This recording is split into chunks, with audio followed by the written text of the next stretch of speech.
Akbar the Great, Tamerlane, Babur, Humayun, Akbar, his government, his character, his patronage of the arts, his passion for philosophy, his friendship for Hinduism and Christianity, his new religion, the last days of Akbar. It is in the nature of governments to degenerate, for power, as Shelley said, poisons every hand that touches it.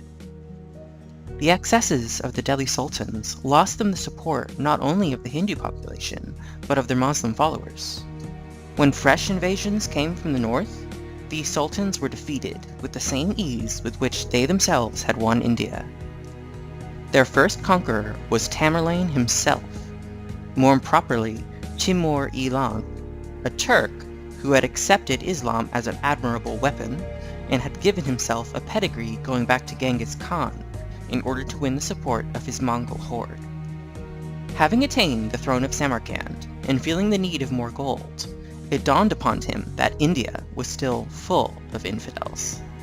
His generals, mindful of Muslim courage, demurred, pointing out that the infidels who could be reached from Samarkand were already under Mohammedan rule. Mullahs, learned in the Quran, decided the matter by quoting an inspiring verse. "O Prophet, make war upon infidels and unbelievers, and treat them with severity." Thereupon, Timur crossed the Indus, 1398, massacred or enslaved such of the inhabitants as could not flee from him, defeated the forces of Sultan Mahmud Tughlaq, occupied Delhi, slew 100,000 prisoners in cold blood, plundered the city of all the wealth that the Afghan dynasty had gathered there, and carried it off to Samarkand with a multitude of slaves and women, leaving anarchy, pestilence, and famine in his wake. The Delhi Sultans remounted their throne and taxed India for another century before the real conqueror came. Babur, founder of the great Mughal dynasty, was a man every whit as brave and fascinating as Alexander. Note, Mughal is another form of Mongol. The Mughals were really Turks, but the Hindus called, and still call, all northern Muslims except the Afghans Mughals. Babur was a Mongol nickname meaning lion. The real name of the first Mughal emperor of India was Zahiruddin Muhammad. Descended from both Timur and Genghis Khan, he inherited all the ability of these scourges of Asia without their brutality. He suffered from a surplus of energy in body and mind. He fought, hunted, and traveled insatiably. It was nothing for him, single-handed, to kill 5 enemies in 5 minutes. In 2 days, he rode 160 miles on horseback and swam the Ganges twice in the bargain. And in his last years, he remarked that not since the age of 11 had he kept the fast of Ramadan twice in the same place. In the 12th year of my age, he begins his memoirs, I became the ruler in the country of Fargana. At 15, he besieged and captured Samarkand, lost it again when he could not pay his troops, nearly died of illness, hid for a time in the mountains, and then recaptured the city with 240 men, lost it again through treachery, hid for 2 years in obscure poverty, and thought of retiring to a peasant life in China, organized another force, and by the contagion of his own bravery, took Kabul in his 22nd year, overwhelmed the 100,000 soldiers of Sultan Ibrahim at Panipat with 12,000 men and some fine horses, killed prisoners by the thousands, captured Delhi, established there the greatest and most beneficent of the foreign dynasties that had ruled India, enjoyed 4 years of peace, composed excellent poems and memoirs, and died at the age of 47 after living, in action and experience, a century. His son, Humayun, was too weak and vacillating, and too addicted to opium, to carry on Babur's work. Sher Shah, an Afghan chief, defeated him in 2 bloody battles, and restored, for a time, the Afghan rule in India. Sher Shah, though capable of slaughter in the best Islamic style, rebuilt Delhi in fine architectural taste, and established governmental reforms that prepared for the enlightened rule of Akbar. 2 minor shahs held the power for a decade. Then Humayun, after 12 years of wandering and hardship, organized a force in Persia, re-entered India, and recaptured the throne. 8 months later, Humayun fell from the terrace of his library and died. During his exile and poverty, his wife had borne him a son, whom he had piously called Muhammad, but whom India was to call Akbar, that is, very great. No effort was spared to make him great. Even his ancestry had taken every precaution, for in his veins ran the blood of Timur, Babur, and Genghis Khan. Tutors were supplied him in abundance, but he rejected them, and refused to learn how to read. Instead, he educated himself for kinship by incessant and dangerous sport.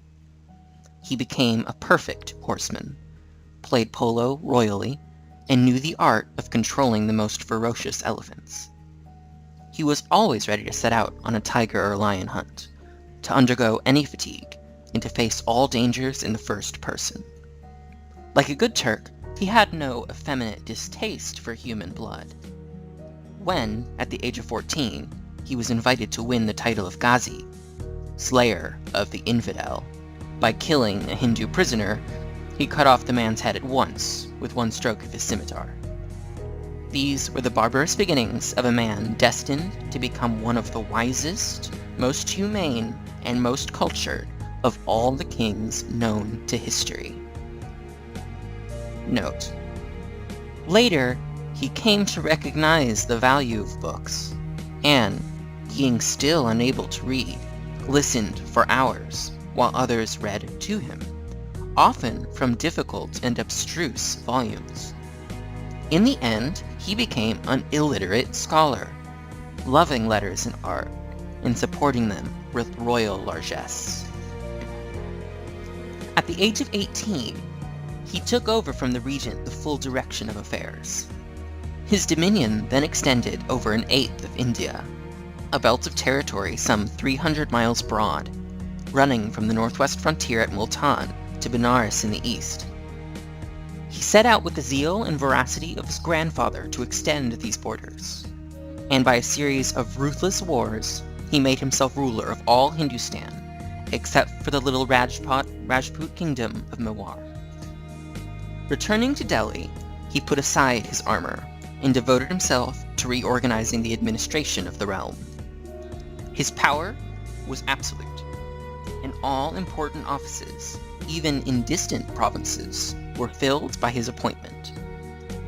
His principal aides were 4: a prime minister, or vakir, a finance minister, called sometimes vizier, sometimes diwan, a master of the court, or bakshi, and a primate, or sadr, who was head of the Mohammedan religion in India. As his rule acquired prestige and tradition, he depended less and less upon military power, and contented himself with a standing army of some 25,000 men. In time of war, this modest force was augmented with troops recruited by the provincial military governors, a precarious arrangement which had something to do with the fall of the Mughal Empire under Aurangzeb. Note: the army was supplied with the best ordnance yet seen in India, but inferior to that then in use in Europe. Akbar's efforts to secure better guns failed, and this inferiority in the instruments of slaughter cooperated with the degeneration of his descendants in determining the European conquest of India. Bribery and embezzlement thrived among these governments and their subordinates, so that much of Akbar's time was spent in checking corruption. He regulated with strict economy the expenses of his household and court, fixing the prices of food and materials bought for them, and the wages of labor engaged by the state. When he died, he left the equivalent of $1 billion in the treasury, and his empire was the most powerful on earth. Both taxation and law were severe, but far less than before. From 1/6 to 1/3 of the gross produce of the soil was taken from the peasants, amounting to some $100,000 a year in land tax. The emperor was executive, legislator, and judge. As Supreme Court, he spent many hours in giving audience to important litigants.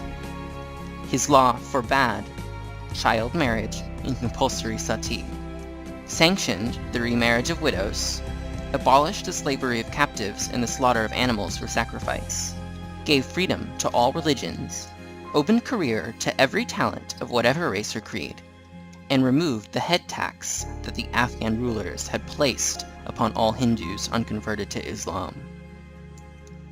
At the beginning of his reign, the law included such punishments as mutilation.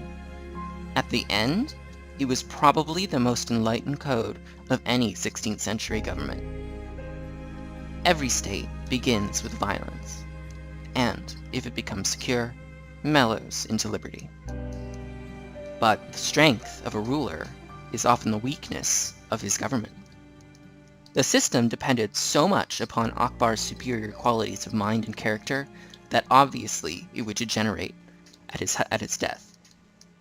He had, of course, most of the virtues, since he engaged most of the historians. He was the best athlete, the best horseman, the best swordsman, one of the greatest architects, and by all odds the handsomest man in the kingdom. Actually, he had long arms, bow legs, narrow mongoloid eyes, a head drooping leftward, and a wart on his nose. He made himself presentable by neatness, dignity, serenity, and brilliant eyes that could sparkle, says a contemporary, like the sea in sunshine, or flare up in a way to make the offender tremble with terror, like Van Damme before Napoleon. He dressed simply, in brocaded cap, blouse, and trousers, jewels, and bare feet. He cared little for meat, and gave it up almost entirely in his later years, saying that it is not right that a man should make his stomach the grave of animals. Nevertheless, he was strong in body and will, excelled in many active sports, and thought nothing of walking 36 miles in a day. He liked polo so much that he invented a luminous ball in order that the game might be played at night. He inherited the violent impulses of his family, and in his youth, like his Christian contemporaries, he was capable of solving problems by assassination. Gradually he learned, in Woodrow Wilson's phrase, to sit upon his own volcano, and he rose far above his time in that spirit of fair play which does not always distinguish Oriental rulers. His clemency, says Ferisha, was without bounds. This virtue he often carried beyond the line of prudence. He was generous, expending vast sums in alms. He was affable to all, but especially to the lowly. Their little offerings, says a Jesuit missionary, he used to accept with such a pleased look, handling them and putting them in his bosom, as he did not do with the most lavish gifts of the nobles. One of his contemporaries described him as an epileptic. Many said that melancholy possessed him to a morbid degree. Perhaps to put a brighter color on reality, he drank liquor and took opium in moderation. His father and his children had similar habits without similar self-control. 2 of his children died in youth of chronic alcoholism. He had a harem suitable to the size of his empire. One gossip tells us that the king hath in Agra and Fatpur Sikri, as they do credibly report, 1,000 elephants, 30,000 horses, 1,400 tame deer, 800 concubines. But he does not seem to have had sensual ambitions or tastes. He married widely, but politically. He pleased the Rajput princes by espousing their daughters, and thereby bound them to the support of his throne. And from that time, the Mughal dynasty was half native in blood. A Rajput became his leading general, and a Raja rose to be his greatest minister. His dream was a united India. His mind was not quite as realistic and coldly accurate as Caesar's or Napoleon's. He had a passion for metaphysics, and might, if deposed, have become a mystic recluse. He thought constantly, and was forever making inventions and suggesting improvements. Like Harun al-Rashid, he took nocturnal rambles in disguise, and came back bursting with reforms. In the midst of his complex activity, he made time to collect a great library, composed entirely of manuscripts beautifully written and engraved by those skilled penmen whom he esteemed as artists, fully equal to the architects and painters that adorned his reign. He despised print as a mechanical and impersonal thing, and soon disposed of the choice specimens of European typography presented to him by his Jesuit friends. The volumes in his library numbered only 24,000, but they were valued at 3,500,000 by those who thought that such hoards of the spirit could be estimated in material terms. He patronized poets without stint, and loved one of them, the Hindu Birbal, so much that he made him a court favorite and, finally, a general.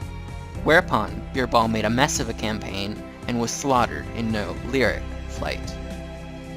Note: the Muslims hated Birbal and rejoiced at his death.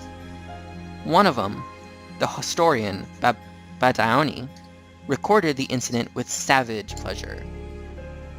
Birbal, who had fled from fear of his life, was slain and entered the row of the dogs in hell. Akbar had his literary aides render into Persian, which was the language of his court, the masterpieces of Hindu history, science, and literature, and himself supervised the translation of the interminable Mahabharata.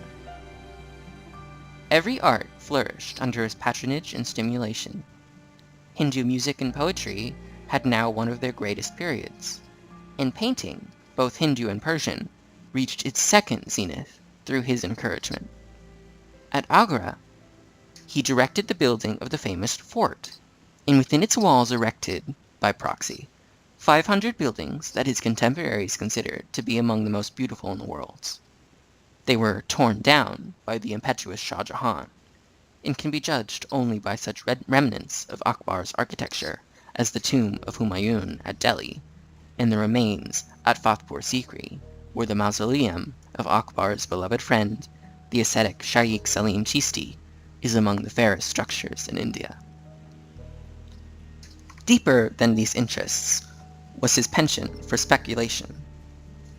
This well-nigh omnipotent emperor secretly yearned to be a philosopher, much as philosophers long to be emperors, and cannot comprehend the stupidity of providence in withholding from them their rightful thrones. After conquering the world, Akbar was unhappy because he could not understand it. Although, he said, I am the master of so vast a kingdom, and all the appliances of government are at my hand, yet since the true greatness consists in doing the will of God, my mind is not at ease in this diversity of sects and creeds. And apart from this outward pomp of circumstance, with what satisfaction in this despondency can I undertake the sway of empire? I await the coming of some discreet man of principle, who will resolve the difficulties of my conscience. Discourses in philosophy have such a charm for me that they distract me from all else, and I forcibly restrain myself from listening to them, lest the necessary duties of the hour should be neglected. Crowds of learned men from all nations, says Bayabaguni, and sages of various religions and sects, came to the court, and were honored with private conversations. After investigations and inquiries, which were their only business and occupation day and night, they would talk about profound points of science, the subtleties of revelation, the curiosities of history, and the wonders of nature. The superiority of man, said Akbar, rests on the jewel of reason. As became a philosopher, he was profoundly interested in religion. His careful reading of the Mahabharata, and his intimacy with Hindu poets and sages, lured him into the study of Indian faiths. For a time, at least, he accepted the theory of transmigration, and scandalized his Muslim followers by appearing in public with Hindu religious marks on his forehead. He had a flair for humoring all the creeds. He pleased the Zoroastrians by wearing their sacred shirt and girdle under his clothes, and allowed the Jains to persuade him to abandon hunting, and to prohibit, on certain days, the killing of animals.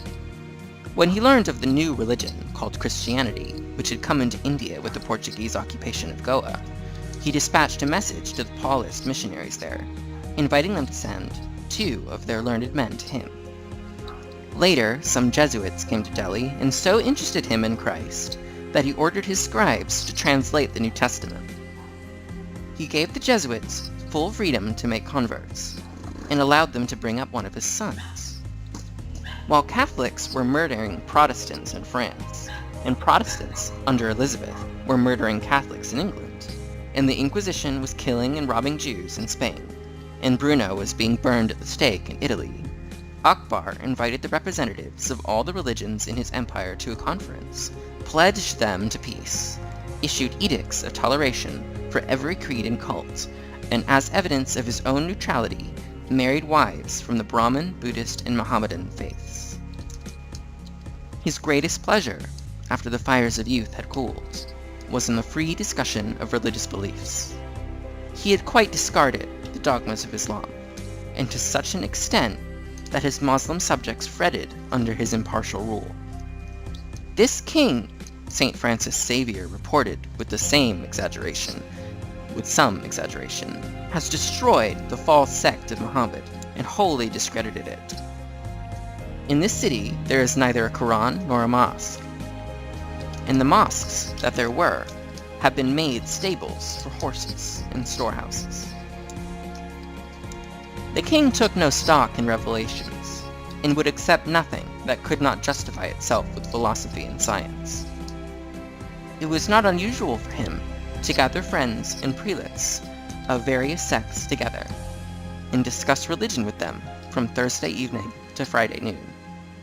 When the Muslim mullahs and the Christian priests quarreled, he reproved them both, saying that God should be worshipped through the intellect, and not by a blind adherence to supposed revelations. Each person, he said, in the spirit, and perhaps through the influence of Kabir and the Upanishads, according to his condition, gives the Supreme Being a name, but in reality to name the unknowable is vain. Certain Muslims suggested an ordeal by fire as a test of Christianity versus Islam. A mullah holding the Quran and a priest holding one of the Gospels were to enter a fire, and he who should come out unhurt would be adjudged the teacher of truth. Akbar, who did not like the mullah who was proposed for this experiment, warmly seconded the suggestion, but the Jesuit rejected it as blasphemous and impious, not to say dangerous. Gradually, the rival groups of theologians shunned these conferences and left them to Akbar and his rationalist intimates. Harassed by the religious divisions in his kingdom, and disturbed by the thought that they might disrupt it after his death, Akbar finally decided to promulgate a new religion, containing in simple form the essentials of the warring faiths. The Jesuit missionary Bartoli records the matter thus. He summoned a general council, and invited to it all the masters of learning, and the military commanders and commandants of the cities round about, excluding only Father Rodolfo, whom it was vain to expect to be other than hostile to his sacrilegious purpose. When he had them all assembled in front of them, he spoke in a spirit of astute and knavish policy, saying, "For an empire ruled by one head, it was a bad thing to have the members divided among themselves and at variance one with the other. Whence it came about that there are as many factions as religions. We ought, therefore, to bring them all into one, but in such fashion that they should be both one and all, with the great advantage of not losing what is good in any one religion, while gaining whatever is better in another. In that way, honor would be rendered to God, peace would be given to the people, and security to the empire." The council perforce consenting, he issued a decree proclaiming himself the infallible head of the church. This was the chief contribution of Christianity to the new religion. The creed was a pantheistic monotheism in the best Hindu tradition, with a spark of sun and fire worship from the Zoroastrians, and a semi-Jain recommendation to abstain from meat.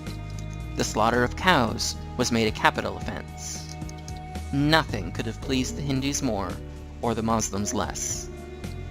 A later edict made vegetarianism compulsory on the entire population for at least 100 days in the year. And in further consideration of native ideas, onions and garlic were prohibited. The building of mosques, the fast of Ramadan, the pilgrimage to Mecca, and other Mohammedan customs were banned. Many Muslims who resisted the edicts were exiled. In the center of the peace court at Fatehpur Sikri, a temple of united religion was built, and still stands there, as a symbol of the emperor's fond hope that now all the inhabitants of India might be brothers, worshipping the same God. As a religion, the Din Ilahi never succeeded. Akbar found tradition too strong for his infallibility. A few thousand rallied to the new cult, largely as a means of securing official favor. The vast majority adhered to their inherited gods. Politically, the stroke had some beneficent results. The abolition of the head tax and the pilgrim tax in the Hindus, the freedom granted to all religions, with the exception of the transient persecution of Islam, 1582 to 1585, the weakening of racial and religious fanaticism, dogmatism, and division, far outweighed the egotism and excesses of Akbar's novel revelation. And it won him such loyalty from even the Hindus who did not accept his creed that his prime purpose, political unity, was largely achieved. With his own fellow Muslims, however, the Din Ilahi was a source of bitter resentment, leading at one time to open revolt, and stirring Prince Jahangir into treacherous machinations against his father. The prince complained that Akbar had reigned 40 years, and had so strong a constitution that there was no prospect of his early death.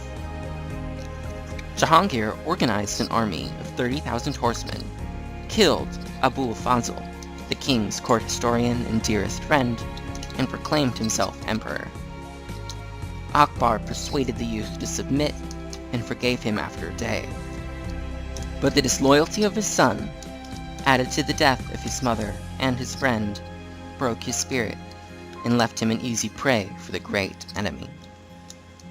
In his last days, his children ignored him and gave their energies to quarreling for his throne.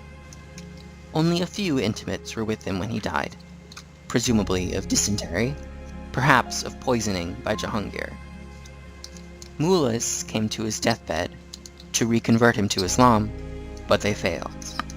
The king passed away without the benefit of the prayers of any church or sect. No crowd followed his simple funeral, and the sons and courtiers who had worn mourning for the event discarded it the same evening, and rejoiced that they had inherited his kingdom.